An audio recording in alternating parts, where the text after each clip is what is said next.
ንጹህ ዲና ሳቢላን እንዳገተቻት ደረሰችባት። ዲና ለባርኮን እየነገረችው እያለ እያንዳንዱን ነገር በመስማቷ እጅግ ደንግጧ ትገኛለች።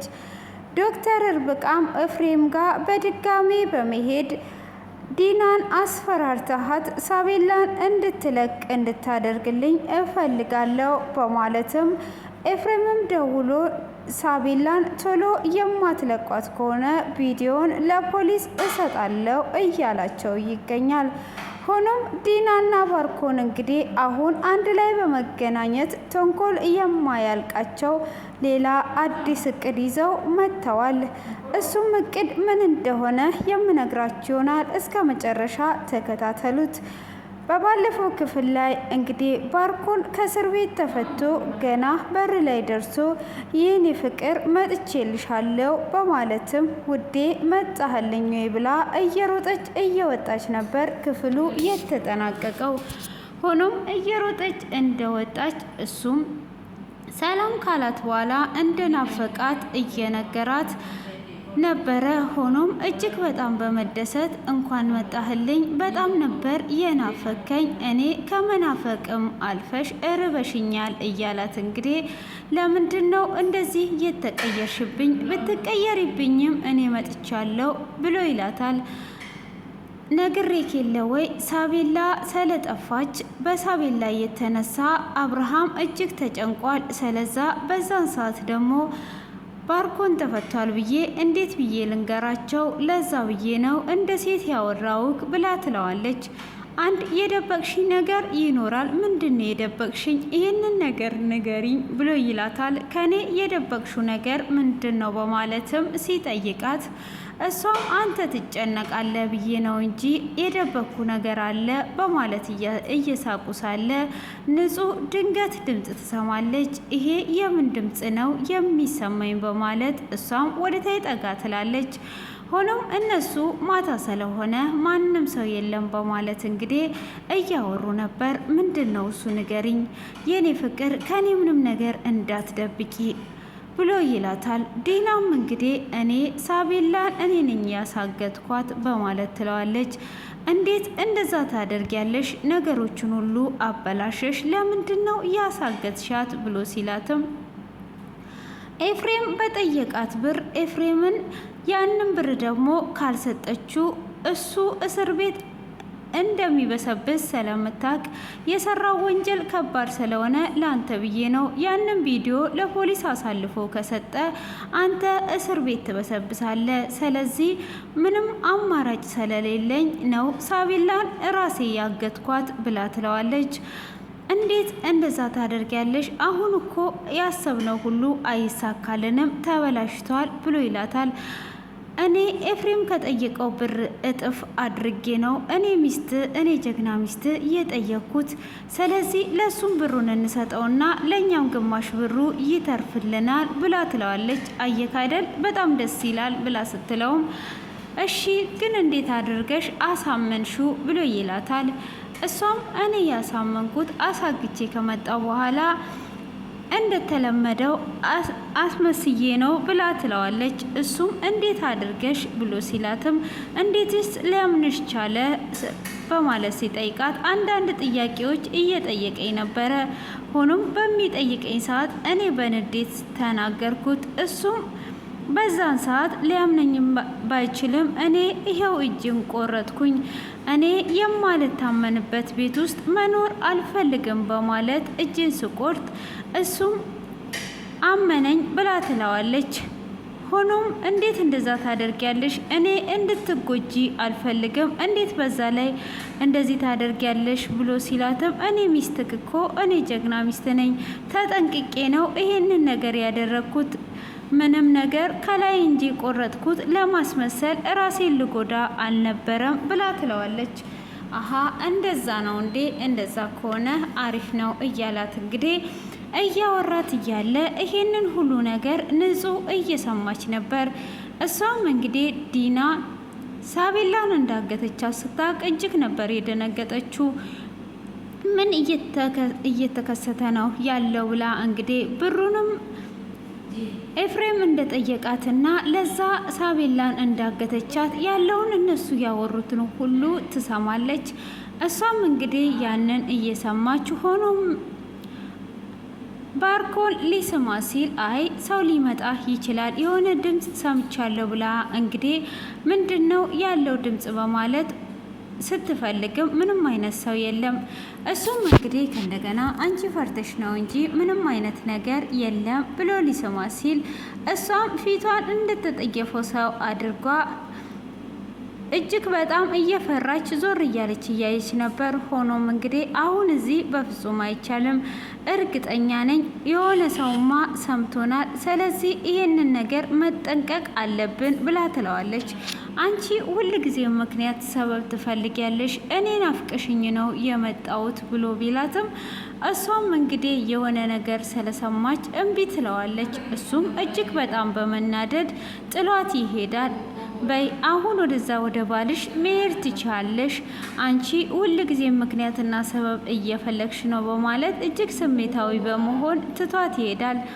እንግዲህ የሳቤላ አጋች ዲና መሆኗን የሰማችዋ ንጹህ ደግሞ ይሄንን ነገር ለአብርሃም መንገር አለብኝ፣ አብርሃም ይሄንን መስማት አለበት በማለትም ወደ ፎቅ ትሄድና አሁን እነሱ እዛ ናቸው የምን የበር ድምፅ ነው በማለትም እንግዲህ ባርኮንም ሲወጣ እጅግ ስሜታዊና ንዴት ስለተሞላ በሩን ጓ ሲያደርገው ንጹህ ትሰማለች። እሷም አሁን ዲና ሳትመጣ ቶሎ ብዬ ለአብርሃም ልንገረው፣ ይህንን ለሳቤላ ስል ማድረግ አለብኝ አጠንክረኝ ብላ ጸሎቷን ከጸለየች በኋላ ወደ ውስጥ ትገባና አብርሃም ብላ ስትጠራው አብርሃምም እንግዲህ እንቅልፍ ወስዶት ነበር። በስካርም ስለነበረ ምንም ራሱን ስቶ ነበረ።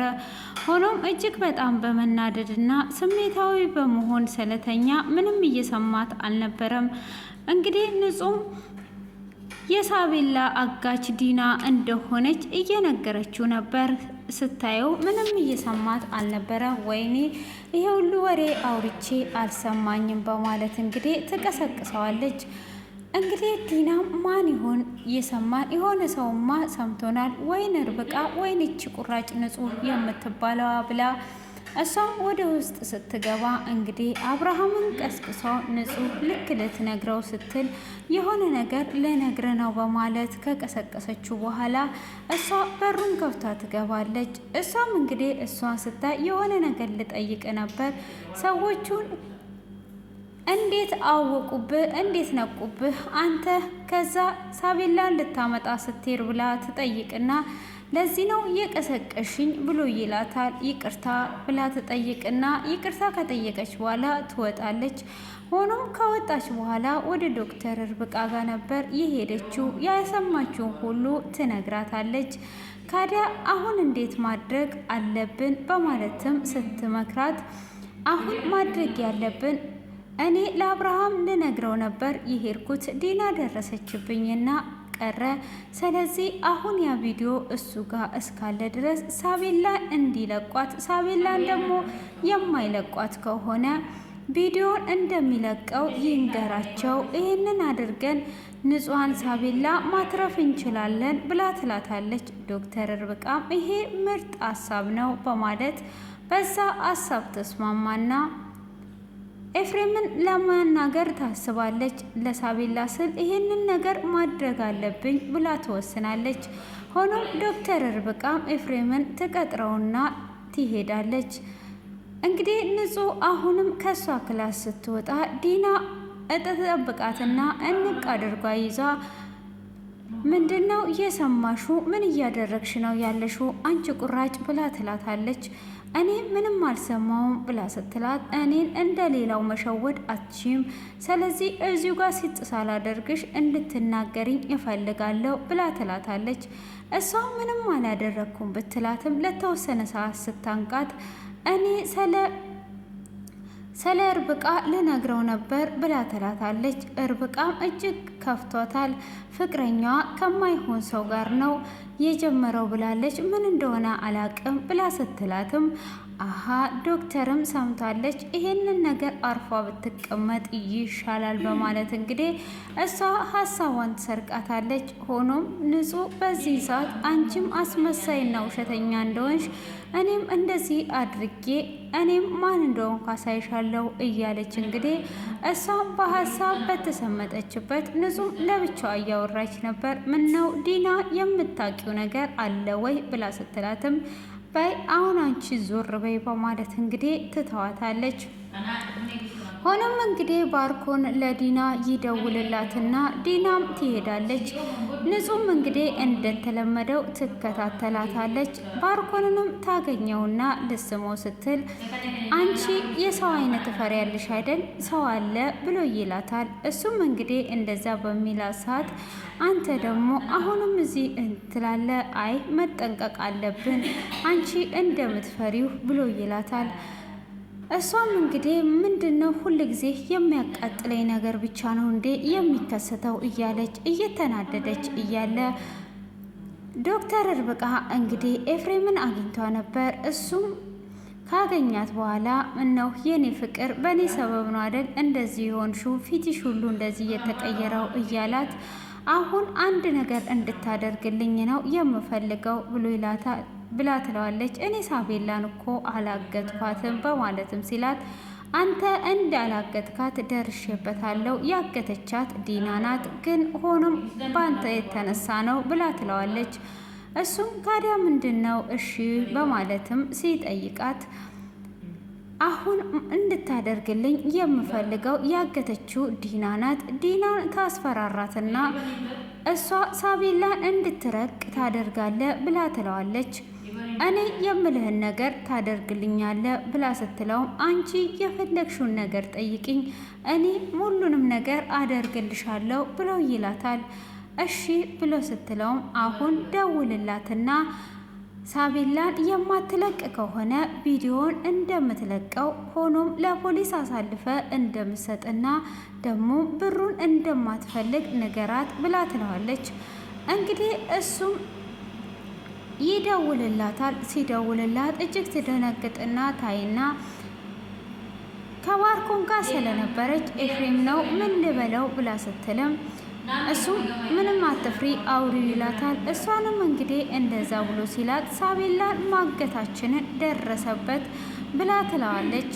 እንዴት ነው የደረሰበት? እቺ ንጹህ ሸውዳኛለች ማለት ነው አይደል ትልና እየተናደደች አሁን እኔ ብሩን አልፈልግም፣ ሳቤላን እንድትለቂያት ነው የምፈልገው። ሳቤላን የማትለቂያት ከሆነ ቪዲዮውን እለቀዋለሁ ብሎ ጆሮ ላይ ይዘጋል። በዚህንም ሰዓት ዶክተር ርብቃ እንዴት ሳትስማማ ጆሮ ላይ ትዘጋለ በማለትም ስትለው እንደዚህ ነው መሆን ያለበት፣ ካለበለዛ ሰበቡን ወደኛ ሊያመጡ ይችላሉ። ስለዚህ እንዲፈሩና እንዲደናበሩ እንደዚህ አድርገሽ ነው የሚሰራው ይሄ ስራ ይላታል።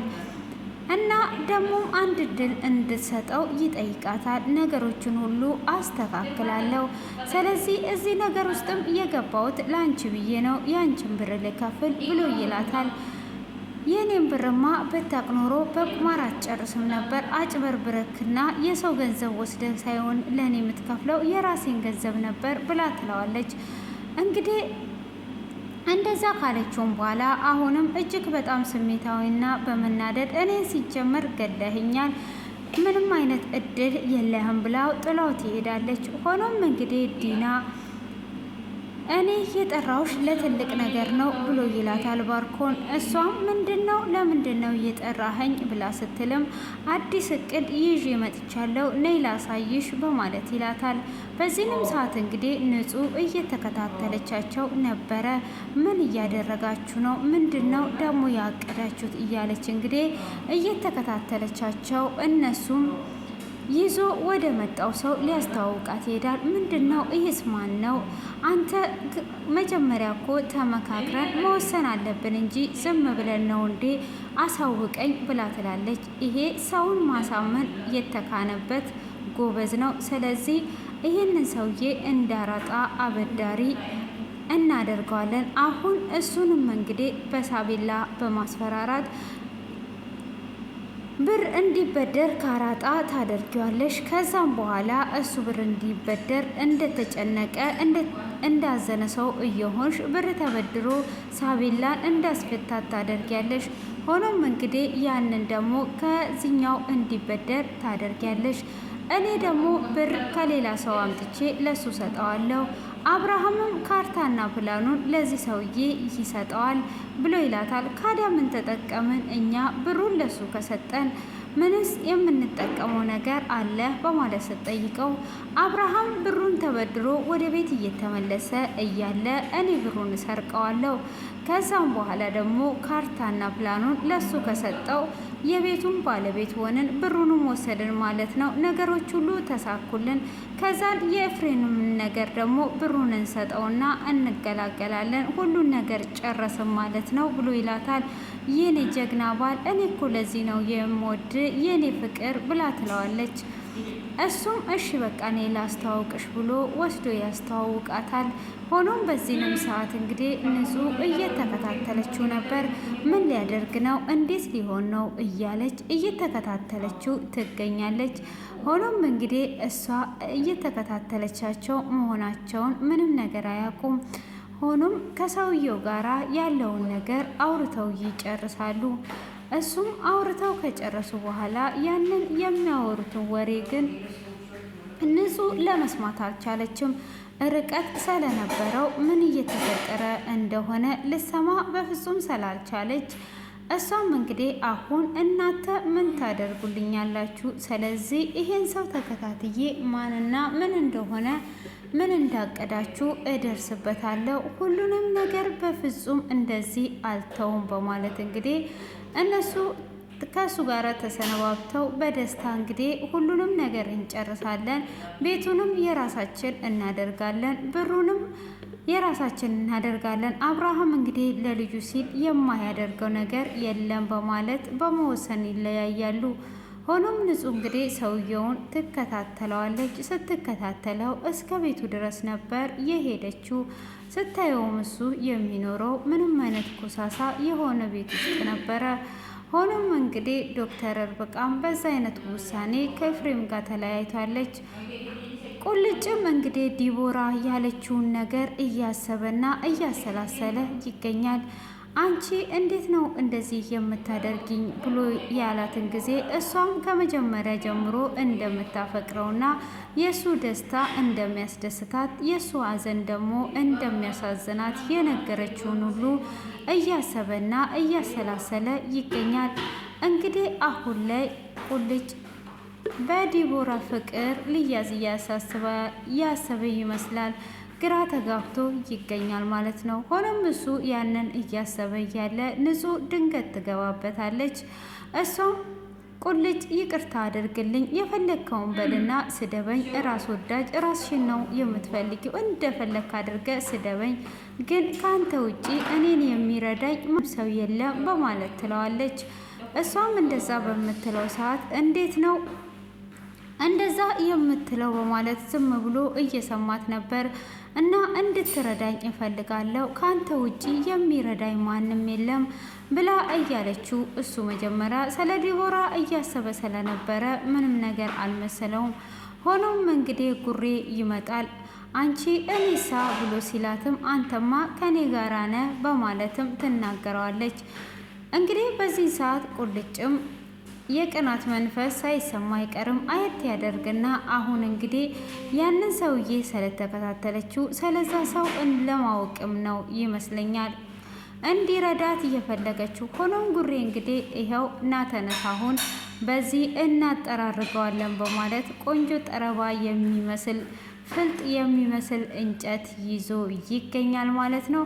ሆኖም እንግዲህ ወደ ቤቱ ጋር ከደረሱና እያዩ ሳለ ክፍሉ ተጠናቋል ማለት ነው።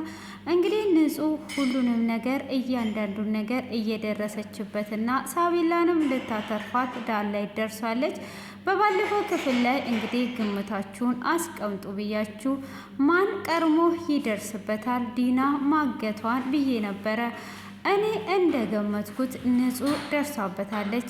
የተወሰናችሁም እናንተም ንጹህ እንደምትደርስበት ገምታችሁ ነበረ። ግምታችሁ ትክክል ነው። አሁንስ እነ ዲና ቶሎ ብለው ሳቤላን ይለቋታል ወይስ እንዳሰቡት ሳቤላን አስፈራርተው አሁንም እቤቱን እንዲሸጥ ያደርጋሉ? ስለዚህ እናንተ ደግሞ ያላችሁን ሀሳብ ኮሜንት ላይ እንድታስቀምጡና ሀሳባችሁን በዝርዝር እያስቀመጣችሁ ቆይታ እንድታደርጉ በአክብሮት ጋበዝኳችሁ። እንግዲህ ንጹህና ቁልጭ የሄዱበትስ ይሳካላቸው ይሆን ወይስ ሰውየው ይባንንባቸው ይሆን የሚለውንም ኮሜንት ላይ ሀሳባችሁን እንድትገልጹና እኔ ሳይባንንባቸው ሄደው ሁሉም ነገር ለንጹህ የሚሳካላትና ሳቤላ ወደ ቤቷ የምትመለስ ይመስለኛል። እንግዲህ እናንተም ያላችሁን ሀሳብ አስቀምጡ። ለዚህ ቤት አዲስ የሆናችሁ ሁሉ ሰብስክራይብ እና ላይክ ማድረጋችሁን እንዳትረሱ። ስለምታደርጉም ከልብ አመሰግናችኋለሁ። በድጋሚ እስክንገናኝ ድረስ ሁላችሁም በያላችሁበት ቸር ሰንብቱ። መልካም ቆይታ